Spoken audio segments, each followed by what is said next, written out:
Excellencies, ladies and gentlemen, all courtesies observed, and thank you for the honor of addressing the Asia-Pacific Water Summit on the subject of water and the environment, from source to sea. The planet's continuous circulation of water, known as the hydrological cycle, has always fascinated me. Evaporation, condensation, precipitation, and runoff, all driven by solar radiation and gravity. These were all visible to a young boy sitting on the sea wall of my hometown in Suva in Fiji. In the morning, out beyond the harbor and the surf breaking upon its protecting coral reef, the rising sun would begin heating the ocean. Before long, little puffs of white clouds would begin to appear in the blue sky, and by lunchtime, these would have grown into giant cumulus towers that, propelled by the southeast trade winds, moved above and across the harbor like giant battleships. At the head of the harbor, this great aerial fleet banked up against the Namosi mountain ranges, and by mid-afternoon there was just too much water up there to be held in the sky. Tropical precipitation ensued. The heavens would open like a multitude of dams breaking above us to drench the mountainsides and our city streets. Waterfalls sprouted from cliff tops. Torrents tumbled down valleys, while all the gutters of our rooftops and sidewalk drains filled and spilled, propelled by gravity, back to the harbor and the ocean from which all that water had emanated in the morning. The scale of it was wondrous to behold, the majestic power of the hydrological cycle. But with increasing urbanization, industrialization, and changing human habits, there developed a troublesome element in the cycle.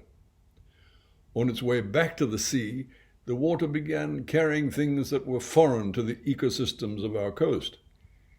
With our new industries came industrial chemicals, synthetic chemicals, persistent organic pollutants, so-called POPs, and heavy metals. And from introduced agricultural practices, pesticides, and excess nutrients. And with the advent of the throwaway culture of the 1950s came plastic, littering the land and sea in outright displays of disrespect for nature, all the while permeating the fundament in the form of microplastics. As it stands, we know precious little about the impact of all this pollution upon life in the ocean, which is one of the reasons the member states of the United Nations mandated the UN Decade of Ocean Science, to help us discover the 80% or so of the ocean's properties that we don't yet know. Where we have found incontrovertible evidence of toxic effects, lists for banning and restriction or substitution are being prepared.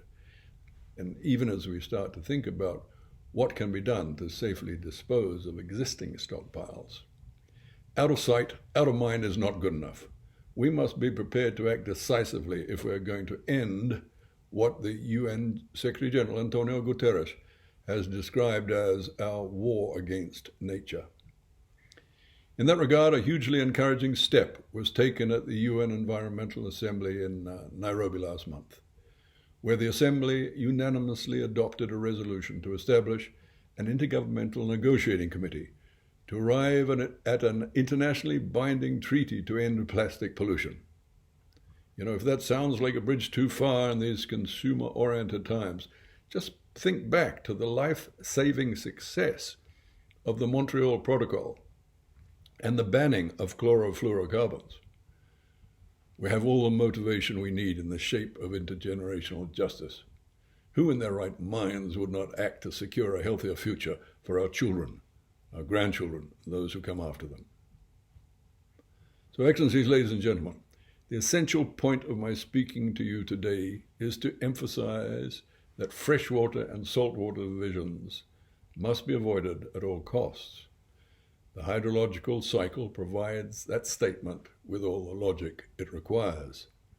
Sustainable Development Goal 6, to ensure availability and sustainable management of water and sanitation for all, and Sustainable Development Goal 14, to conserve and sustainably manage the ocean's resources, are inseparably linked.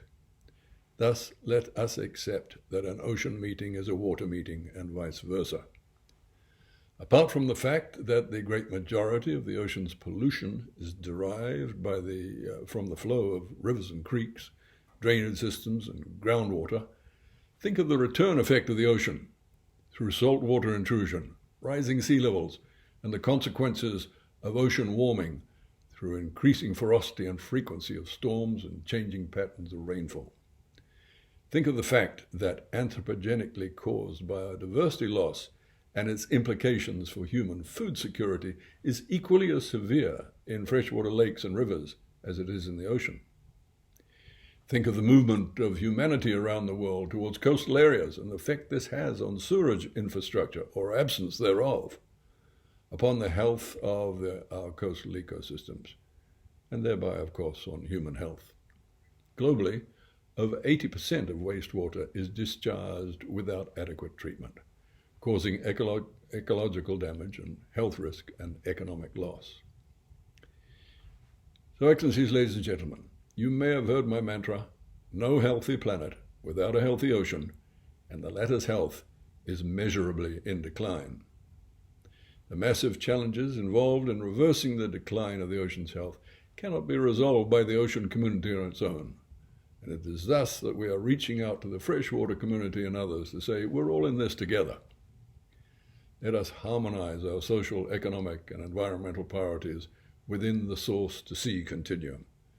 Let us accept that the source-to-sea approach is key to success. For to protect the ecological integrity of coastal ecosystems and the ocean for the benefit of all, we need to control the harmful effluence of agricultural, industrial, and human waste production. Municipalities, river basin entities, farmers associations, for example, all need to be engaged in the work to identify and implement solutions to overcome the negative impacts of their activities downstream on our coastlines and the ocean.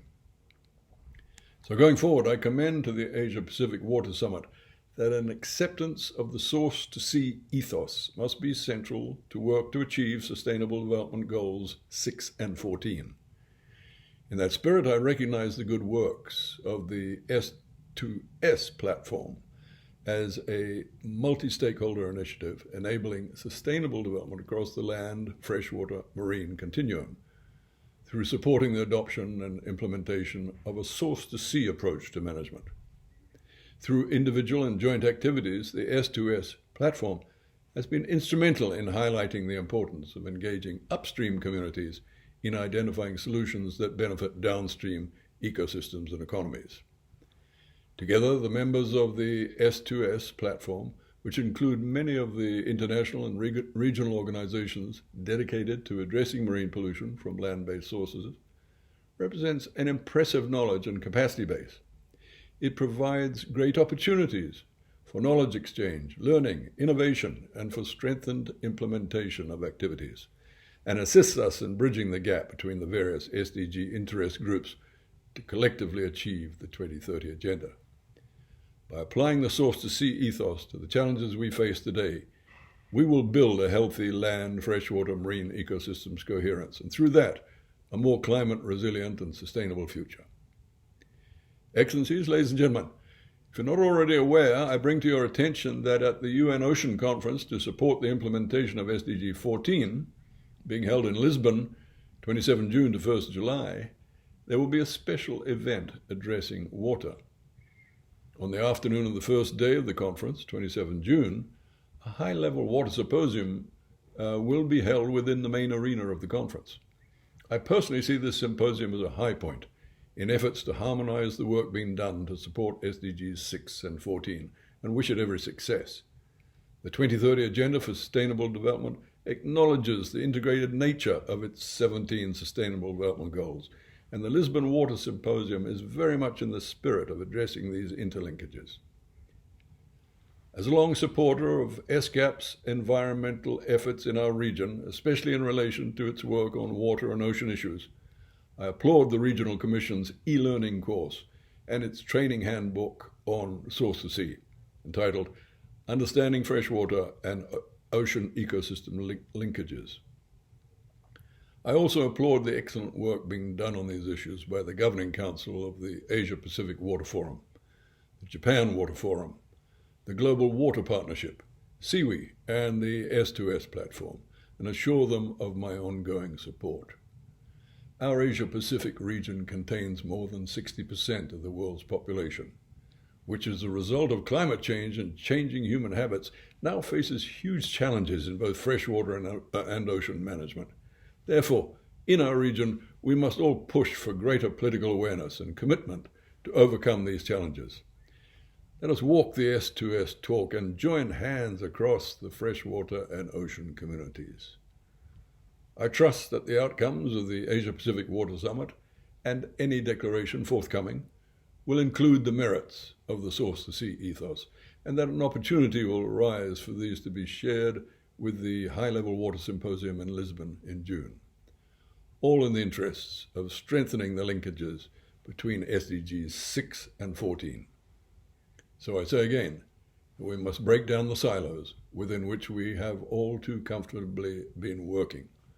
We must connect minds across our different disciplines, learning from and supporting each other to reach for the innovative solutions that will get us firmly on a path to a sustainable future. For through the growth of our shared understanding, we will build the necessary commitment and take the required action.